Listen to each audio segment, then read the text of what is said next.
Most obsolete idea is go to school, get a job, work hard, save money, get out of debt, and invest for the long term in the stock market. See, why would you save money when they're printing trillions of dollars? Why would you invest in the stock market for the long term when you have HFT, high frequency trading, and the Dow's at 18,000? So what do you do? Well, that's what I'm saying. You have to look at the other side. Which way is it going to go? The gap between the 1% and 99% is massive. Well, you have to step back and look at the bigger picture. Okay. You see, it's not just money. We're at the end of the industrial age. So how are we going to be affected by this prediction?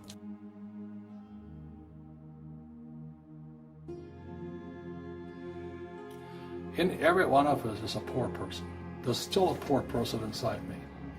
And I still go to the supermarket and say, oh, Crest is on sale or Colgate's on sale. There's also a middle class person, and the middle class person wants security. They want that steady paycheck. And there's a rich person. And they're all inside of us except that it's not taught. You're taught to go to school, get a job, and get a paycheck. You're not taught to how to get rich. If you read Rich Dad, Poor Dad, my rich dad refused to pay me. He said the paycheck was one of the most damaging things you could take in your life. He says the moment you take a paycheck, you're an employee, and that's the mindset. So my rich dad never paid me. It drove my poor dad, government employee, nuts. You gotta pay people, you gotta pay people. And Rich Dad was not saying that the paycheck was bad. He says you didn't want to be a slave to money. So as an entrepreneur, if Rich Dad folded, I just started another company. I don't need a paycheck. I don't need anybody to take care of me. If my government doesn't like me, I move to another country because they need entrepreneurs. Mm-hmm. So the entrepreneur is not so much the business. The entrepreneur is really the mindset and the skill sets and the different set of rules. You see, I don't operate, small business does not operate in the same rules as big business. Entrepreneur is a mindset first, a skill set, and rules. And depending upon whether you're an employee or a small business, the rules are different. The mindsets are different. The skill sets are different. You could say one thing to somebody who's never been an entrepreneur and they're thinking about making the leap of faith into becoming an entrepreneur. What could you tell them? Well, I'll just tell them the same thing that happened to me. My last paycheck, I still remember it clearly. It was one of the worst and the best days of my life. I was in Puerto Rico. I was working for Xerox, and my boss gave me my last. It wasn't a paycheck; it was a bonus check. I think it was about $30,000, taxable. So no problem with that. So I got this check, and I went, "Holy mackerel!" You know what I mean? So I was excited, but I was also disturbed. And so this other guy comes up to me. His name was John, and John says to me, he says, "You're going to be back." I said, "Why?" He says, "Because you're going to fail." I looked at him and said, "Look." Few expletive words, because that's what he did. He left Xerox, failed, and he came back. And I said, look, you failed and you came back, but I'm going to fail and I'm never coming back. And that's the attitude. Do you know what I mean? Absolutely. If you say, well, if I fail, I'll go back to mommy and daddy, then that's what you'll do. So if you fail, that's when I became an entrepreneur, because I had no money. I had no money for years. I didn't have a paycheck. But that's what my rich dad encouraged me to do. He says, when you don't have this paycheck, you get hungrier, smarter, and it's a test of your character. Will you become a crook? Will you become dishonest? Will you cheat and steal? Or will you become a better human being? So really, that's the benefit of becoming an entrepreneur, is you really find out who you are when you don't have anything. If you're an entrepreneur and you're going to be a big entrepreneur, leadership skills and communication skills are more important than a law degree. You always have to look at the big picture. Too many people look at, well, what's going to happen to me? When you look at the big picture, you're also going to know that when something bad happens, something good's going to happen. Mm-hmm. But you got to prepare for whatever is coming. If you think the next 20 years will be like the last 20 years, you're going to cream. But most people do not check for the expiration date on their brains. Instead of get out of debt, I get into debt. I just refinanced $300 million in debt. I went from 5% to 2.5% interest. I made a fortune. Every month, more money comes in because my cost of money has gone down. So while some Especially financial today. experts are saying get out of debt, I'm saying learn how to use debt.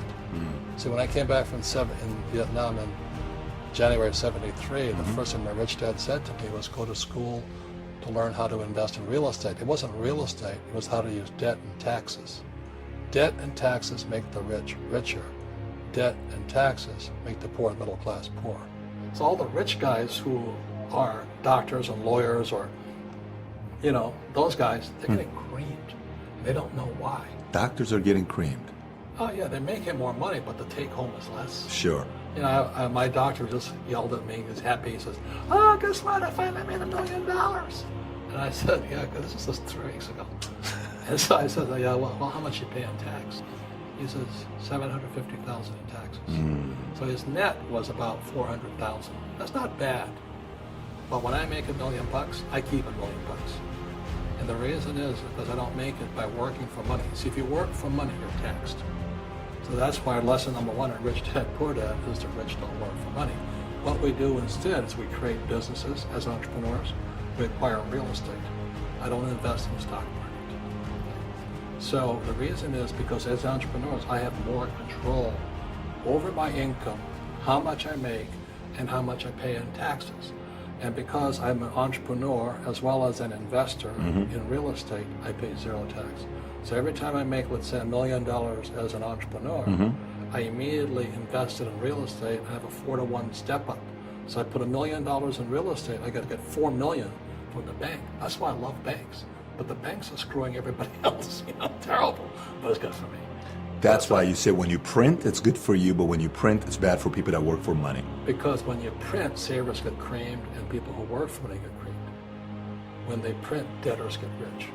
You see, debt and taxes make the rich richer. And debt and taxes make the poor middle class poor. It's when we have obsolete ideas, we get obsolete results. So what's happening for most people, the idea of going to school, getting a job, working hard, saving money, getting out of debt, buying your house because it's an asset, and investing for the long term, is obsolete. The world has changed. The world changed in 1971 when President Nixon took us off the gold standard and money became debt. What if we get rid of school? Then what would happen? Would it be better if we had no educational system at all? No, I'm saying education is more important before. It's just obsolete. You know, there's Moore's Law which states information doubles every 18 months. In other words, everything's obsolete 18 months. So, and this is just a recent phenomenon. So when you come out of school, you're already obsolete. And that's why I'm the old guy, you know. I meet my friends who went to Harvard. See, I went to Harvard. I said, yeah, that was how long, 50 years ago? The banks are charging you interest to save money. In other words, banks don't want your money because they printed too much of it. And that's why there's this bubbles in stocks and bubbles in real estate and all this. People are dumping the cash. Because as I said in here, savers are losers and cash is trash. And yet people want a high-paying job. Well, that's an obsolete idea. Get out of debt is an obsolete idea. You should learn how to get into debt, how to use debt to get rich. And they'll never teach you about taxes. The reason the 1% is way up here and the 99% are going this way is because when you print money, 2 things happen, inflation and taxes. And any entrepreneur thinks, I'm just going to make money and I'm going to start a business and make a lot of money because that's what we're talking about. They really have got to smell the roses, man. You know, that's not what the real entrepreneurs are doing. So the real entrepreneur has an internal focus. But if they fall down, they say, oh, this is good because I'm going to go up higher. You know, the average person will fall down and say, oh, I'm going to take some Prozac. Or somebody has a mistake, oh, the mistakes don't matter. Well, mistakes matter. It means you didn't know something. But a real entrepreneur, whether they fall down, they always can go up. They can stand back up and go higher. And no matter what happens to them, they get stronger and better and smarter and happier. But a person with a weak internal mindset is that they're so afraid of what happens, it generally happens.